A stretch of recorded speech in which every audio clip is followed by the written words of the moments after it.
Leylектик туугандардын чоң мааракесине барып калдым. Мага сөз берилди. Leylектен чыккан кыйын Молла Турсун Жайнак деген ким болгон, ким тааныйт деп сурадым. 400дөй кишинин ичинен эч ким кол көтөрбөдү. Ошодон кийин бул кишини элге жарыялап таанытышыбыз керек экен деген ой келди. Баткен чек арасын тактоого салым кошкон дипломат Молдо. Тасма Кара Суу районунун Жаңарык айылындагы Эрматов аскер баш болгон тейит туугандардын колдоосу менен даярдалды. Жайнак уулу Молдо Турсун ким болгон?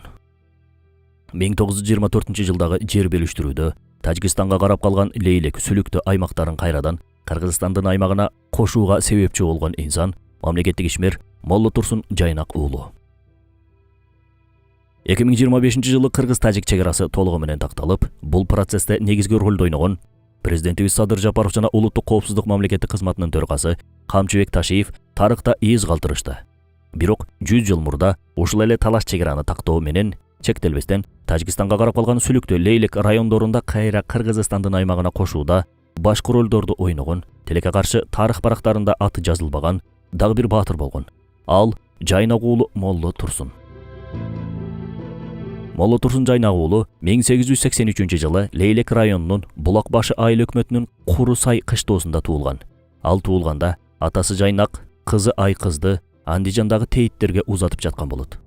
Мындай учурда баланын аты же тойчубек болуусу керек эле. Бирок көрөгөч атасы Жайнак баласына туш келди ат койбостон, андан калса бай бий болсун деп эмес, аалым молдо болсун деген ниет менен атын Молла Турсун деп койгон. Амалдар ниетке жараша деп Аллах элчиси айткандай, Молла Турсун алгач 8-9 жаштарында айылдагы молдолордон илим алган. Акылдуулугу, дилгирлиги менен 5-6 жылдын ичинде алгачкы диний илимин алып, фарси, өзбек, араб тилдеринде жазганды жана окуганды өздөштүргөн. Ал убактарда Молла Турсун болгону 15-16 жаштарда болгон.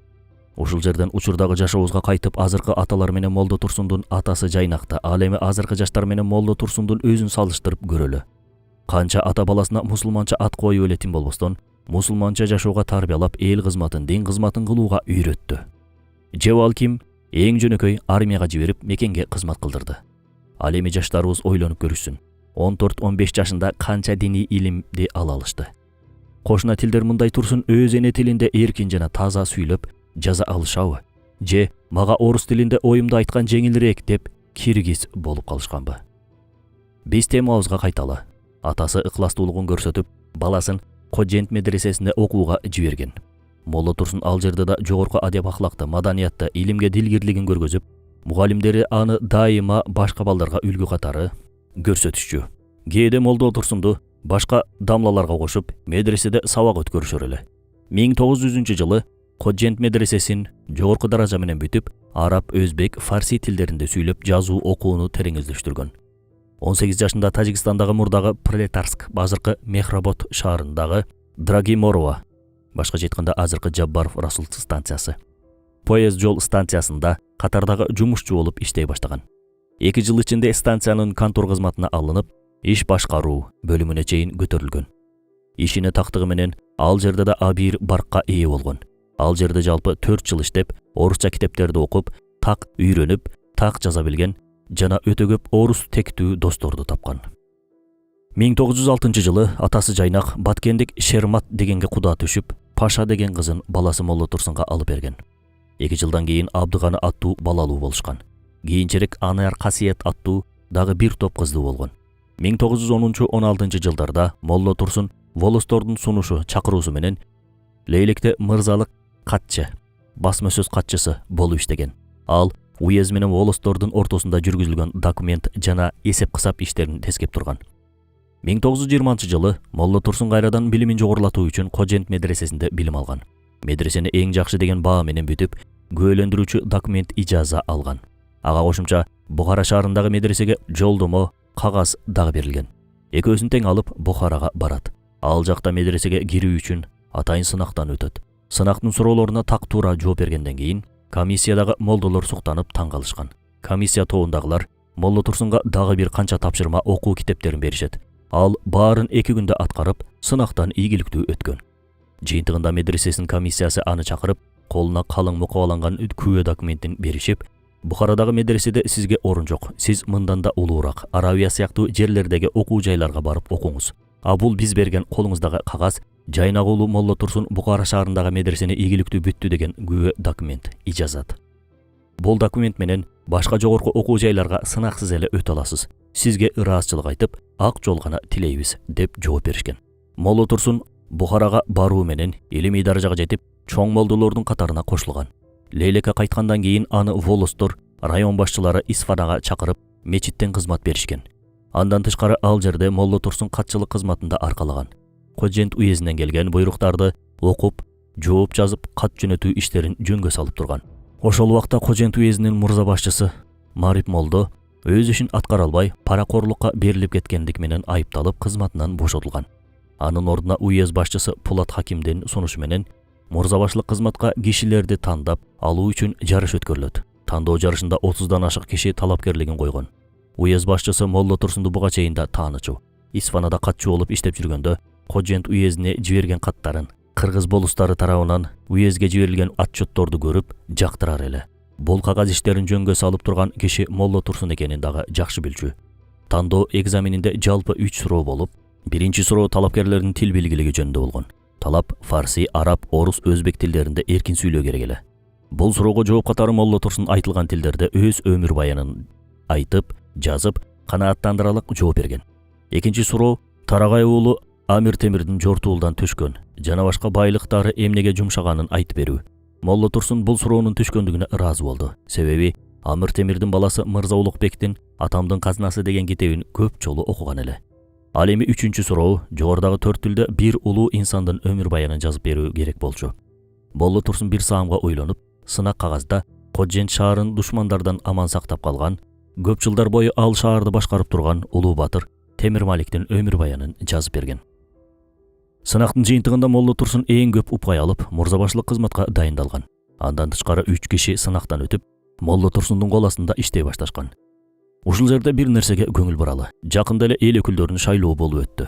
Эл аларды кайсы ишине, сапатына карап тандады шайлоочулар жана бир Алла билет. Кызык. Эгер биз дагы эл кызматына келе турган инсандарды жогорудагыдай таризде тил билгилигин, тарыхтан кабары бары жогун, жазуу иштериндеги жөндөмдүүлүгүн текшерип сынак алчу болсок, канча талапкер ат салышмак? Баарыбыз ойлоно турган маселе. Молла Турсун кызматка келгенден кийин мурдагы мурза башынын сапатсыз кылган иштерин өз жардамчылары менен иреттеп, атайын жоктумо дептер ачып, ар бир документти мазмунуна жараша бөлүштүрүп иретке келтирген. Анын бул амалына жардамчылары да ары суктанып, ары таң калышкан. Уезд башчысы бул иштерден кабардар болуп, күжүрмөн эмгек үчүн Молла Турсунга ыраазычылык баракчасын тапшырып, мындан ары үйүнө жөө эмес, атайын чиркелген ат араба менен каттоо шартын түзүп берген. Молла Турсун тез эле бардык иштерди толук өздөштүрүп, уездин контор иштерин да жөнгө салып койгон. Натыйжада барган сайын башчыга жагып, элдин ишенимине кирип, абийири арта баштаган. Бирок Молла Турсунду кызмат, бийлик, атак-даңк кызыктырбайт эле. Анын түпкү максаты башка болчу. 1924-жылдын октябрь айында Кара-Кыргыз автономиялуу областы түзүлгөн кезде азыркы Лейлек районунун аймагы Самарканд областынын Кожент уездинин аймагында калган. 1926-жылдын февраль айынан тартып Кыргызстан автономиялуу республикага айланып, жаңыча өсүү жолуна түшкөн. Бирок бул жолу да мурдагыдай эле Сүлүктү жана Лейлек аймактары Кыргызстандын аймагына кирбей калган. Өз ата журтуна чектеш туруп, ага кошулбай калганына тажик туугандардын бул аймактарга жасаган өгөй бала мамилесинде салыктын көптүгүнө жергиликтүү эл сыяктуу эле Молла Турсун да аябай нааразы болуп ызаланат. Мына Молла Турсундун жүрөгүн өйгөн, тынымсыз түйшүктөнүп, көп ойлонуп, атайын план эрежелерди түзүп жүргөн түпкү максаты ушул эле. Канткенде Сүлүктү менен Лейлек өз ата мекенибиз Кыргыз автономиялуу республикасына кошулат.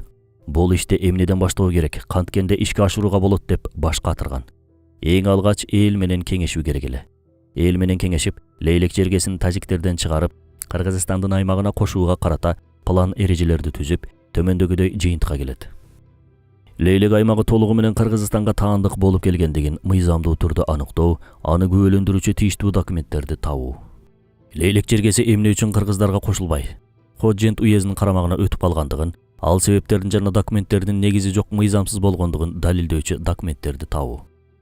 Бул ишти аткарууда кимдер менен байланышта болуу керек? Лейлек жергесиндеги кыргыздардын санын аныктоо, жалпы элдин көңүлүн буруп, бардык нааразычылыктарды далил катары көрсөтүү. бул иштерди жашыруун жүргүзүү. Жогорудагы айтылган пландар ишке ашыкча кол кошуруп отурбай, алдын ала элдин атынан тийиштүү жерлерге барып, тийиштүү жетекчилерге арыз менен кайрылуу. Лейлек чергесиндеги Болус халк айыл бийлердин толук катышуусу менен жыйын өткөрүп, ишти ортого салып, бул ишке кошумча жооптуу кишилерди тандоо. Мына ушул пландар ишке ашканда гана Лейлек чергеси Кыргызстанга кошулуусу мүмкүн экенине толук ишенишип, Молла Турсун акылдуулук менен иш жүргүзө баштаган. Молла Турсун Жайнак уулу мурзабашчылык милдетин да аткарып, уездин башка мекемелеринин айрыкча жер суу комитетинин иштерин толук билип алган. Аны менен кошо Ташкент, Самарканддагы кызматтарда жүргөн кишилер менен таанышып, кат аркылуу алар менен тыгыз байланышта болгон. Уездин бардык кыштактарынан, Орто Азия, Казакстандын айрым шаар кыштактарынан да тааныш досторду тапкан. Андан тышкары тымызын түрдө Лейлек чергесиндеги кыргыздардын атынан 3 нускада турган арыз даярдап, тийиштүү адамдарга кол койдуруп, жогорку мекемелерге жиберүүчү кагаздардын арасына кошуп, Ташкенттеги, Самарканддагы, Москвадагы жер суу комитеттерине жиберген. Арыздардын негизги мазмуну 1924-26 жылдары түзүлгөн жер суу реформасында кыргыздардын аймагы болгон Лейлек сүүлүктүү аймактары мыйзамсыз түрдө азыркы Тажикстандын аймагына карап калганын, ошондуктан атайын комиссия түзүлүп, аталган аймактарды кайрадан Кыргыз автономиялуу республикасына кошуу тууралуу болгон. Тийиштүү жер суу комитеттеринин башчылары арызды кабылдап, туура деп табышканы менен, бирок негизгиси борбор жакты күтүшкөн. Москва чегараны жергиликтүү элдин оюн, тилин, маданиятын эске албай эле, сызгыч менен сызгандай эле аныктап турчу. Эми колдон колго өтүп келген арызга түз жооп берүүсүн үмүт кылганда Москва болчу. Түшүнүктүү болуусу үчүн эмнеге Москва Лейлек жана сүүлүктүү аймактарын талаш аймак катары калтырып койгон. 100 жылдан ашык дини бир, 3 кошуна элди душман кылган чегаранын түпкү максаты эмне болгон? Москванын саясаты боюнча эң белгилүү 4 себептерден улам ушундай талаш аймактар түзүлгөн. Биринчиси өлкөлөрдү бири-бирине көз каранды кылуу. Экинчиси бир улут басымдуулук кылган аймактардан качуу. Үчүнчүсү стратегиялык жактан маанилүү ресурстарды контролдоп туруу. Анткени сүүлүктүү көмүргени Өзбекстандын Фергана аймагын, Тажикстандын Исфара аймагын жана Кыргызстандын Лейлек аймагын камсыз кылып турган. Ошол себептүү сүүлүктүү жана Лейлек аймактары Өзбекстан менен Тажикстанга өтө жакын жайгашып, 3 өлкөнү көзөмөлдөөгө жардам берген. Мындан тышкары Ак суу, Козу Баглан дарыялары, Айкөл көлү, таза көлдөргө бай Саркент өрөөнү Лейлек районунун аймагында жайгашкан. Суулуу жерлер дайыма согуштарга себеп болуп берген, боло берет. Буга эң чоң мисал мурдагы чыгарылыштарда айтылган Пакистан жана Индиянын ортосундагы Кашмир талашы. Молла Турсун жооп келгенче чегараны тактоодо иш процессин кантип жүргүзүү керек, кандай документтерди даярдоо зарыл экенин изилдеп тактаган. Ушул жерде айтарыбыз, баскынчы капырлардын, сионисттердин 100 жылдык пландарды түзүп, иш алып барганына соктанган мусулмандар, кыргыздар өздөрүндө да өрнөктүү инсандар өткөнүн, жогорудагыдай улуу иштерди тыкыр пландоо жана чебер саясаттын дипломатиянын натыйжасында ишке ашканын билишсе, угушса. Эң чоң иштердин бири 1924-26 жылдардагы жер суу карталарын таап, Кыргызстан менен Тажикстандын чегараларын аныктоодо көмөкчү болуу керек эле. Бул үчүн карталардын түп нускасы керек болгон. Ал эми карталар уездин башчыларынын сейфинде, полот сандыкта болгон. Ал эми полот сандыктын ачкычы бир гана башчыда болгон. Молла Турсун амалкөйлүк кылып, маанилүү ишке документтер керек экенин, ал документтерди эч жерден таппай жатканын айтат. Максат полот сандыкка жетүү эле. Уез башчысы дагы Молла Турсунду карап, бир сырдуу жылмайып койгон. Күткөнүндөй 1924 жылдын 26 октябрындагы Орто Азиядагы улут республикаларынын чегараларын белгилүү, бөлүү тууралуу жер картасы ошол полот сандыкта болуп чыккан. План боюнча эми кезек тийиштүү аймактарга жооптуу кишилерди жээрүүгө келген. Бул чегара маселесин тактоодо Карабулактык Молдо Исмайыл, Чапкылдыктан Абдрахман Шама, Чалдыбалдылык Исабек, Тагайбарат, Тогузбулактык Пирманказы, Булакбашлык Эшов Казбек, Кенжебаев Сейдалы, Абдулла Кошбаев, Маргундук Бегалы Аксакал, Дархумдук Тагаев Жапар жана башкалар Исфанага топтолушуп, ар бирине милдеттери жүктөлгөн. Молдо Исмайыл менен Тагай Жапар Ташкентке, Абдулла Кошбаевтар Самаркандка барышмак. Ал эми калгандары элдин улуттар боюнча санын тактоого, айыл чегараларын аныктоого, элдин нааразычылыгын күбөлөндүргөн кагаздарды чогултуп, Молла Турсунга жиберүүгө тийиш болушкан. Бул иштер болуп жатканда тажик туугандар да жөн карап турушкан эмес. Кыргыздардын тымызын жүргүзүп жаткан иштерин сезип калышып, Коженттин ар кайсы аймактарына өз адамдарын жайгаштырып, шаарга кирип чыккан кыргыз сектүү кишилерди тинтип, айрымдарын шаарга киргизбей да коюшкан. Бирок Молла Турсун жана анын жолдоштору бул улуу максаттарынан кайтпай, коркутуп үркүтүүлөргө, куугундуктоолорго карабастан, Ташкент, Самаркандка чейин барып, өз иштерин уланта беришкен. Бир жолкусунда Молла Турсун Ходжент уездинин чек арасынан тажик аялдарынын паранжасын жамынып өткөн. Ал өзү барган тийиштүү жерлерде далил катары 1924-жылдагы картаны мурдагы карталар менен салыштыруусын суранган. Жыйынтыгында 1910 жылында Орто Азияда жүргүзүлгөн жер суу реформасынын картасы менен салыштырып көргөндө мыйзамдуу түрдө лейлек жана сүлүктүү аймактары кыргыздарга таандык болуп келгени аныкталган. Бул иштерди аткарууда Молла Турсун Жайнактын азыркы күндөгү айрым урпактарынын айтуусунда бул мүдөөнү аткаруу үчүн Молла Турсун өзү Москвага чейин барып келгендиги айтылат. Кээ бир тарыхчылардын айтымында бул иште ошол кезде түзүлгөн Сыдыковчулардын тобу, анын ичинде Жусу Абдурахманов дагы маанилүү кызмат кылган. Комитет жетекчисинин көрсөтмөсү менен атайын комиссия түзүлүп Ташкентке жиберилген. Өз жердештеринен тышкары Ташкенттеги иштерине Андрей деген досу жардам берген экен. Жакшылык жерде калбайт дегендей бир убактары Молла Турсун оор абалда калган Андрейге жардам берсе, мына эми Андрей Молла Турсунга жардам берген. Ходжентке келгенден кийин кылган иштеринен улам тажик туугандардын ага мамилелери өзгөрүп, куугундуктоолор башталып, Молла Турсун өз эрки менен кызматтан кеткен. Эмгек жолун кийинчерээк Дүйшөмбү шаарындагы Орто Азия боюнча тоо токойчулук багытында уланткан. Бул кызматы да Лейлек аймагына тиешелүү жайыттарды бөлүп алууда чоң жардам берген дешет. Молла Турсун Жайнак уулу жана жолдошторунун тынымсыз жүргүзгөн иш-аракеттеринин дагы көптөгөн ошол кездеги мамлекеттик кызматтар, баатырлар, эл мыктыларынын кызматынын натыйжасында 1928 жылдын 17 октябрында Лейлек сүлүктүү аймактары Ходжент уездинен бөлүнүп чыгып, Кыргыз автономиялуу республикасына кошулган. Молла Турсун Жайнак уулу жана жолдошторунун эмгектери бүгүнкү күндөгү чек ара жерлеринде дал келет. Урпактарынын айтымында жерди бөлүп алгандан кийин көрө албастар бийлик тарабынан куугундукталып, Тажикстанга качууга аргасыз болгон. 1944 жылы Тажикстандын Согду областына караштуу Гафур районунун Исфусор айылында каза болуп, сөөгү ошол жерге коюлган. Тилекке каршы каза болгондо тажик туугандар мазарга коюуга да уруксат беришкен эмес. Мунун себеби Молла Турсундун Лейлек сүлүктүү аймактарын азыркы Тажикстандын аймагынан бөлүп Кыргызстанга кошкону болгон. Бирок аксакалдар келип баласы Абдыганыга "Кана, жигиттигиңди көргөз" дешкенде, Абдыганы алтынды чачып жиберет. Көр казгандар, тийиштүү адамдар эңкейип алып алтындарды терип жатканда, "Мына, баш ийишти, көмүүгө уруксат алдык" дешип, Молла Турсунду жерге беришкен. Албетте, бул символикалык мааниге ээ болгон. Аллах аны өз ырайымына алсын. Молла Турсун Жайнак уулу жана башка чек араны тактоодо жана аябай күрөшкөн чыгаан инсандар тууралуу дагы да көбүрөөк маалыматтарды Лейлектик, деги эле кыргызстандык тарыхчы бир туугандарыбыз изилдеп, элге тартуулайт деген үмүттөбүз. Себеби бул киши тууралуу дагы деле терең изилдөөлөр жүргүзүлө элек. Тилекке каршы учурда Молла Турсун Жайнак атындагы же бир айыл, же бир көчө, же бир мектеп жок. Келечек муундарыбыз дал ушундай инсандарды эскерип туруусу үчүн бир жерге аты берилсе, албетте максат оңунан чыкмак.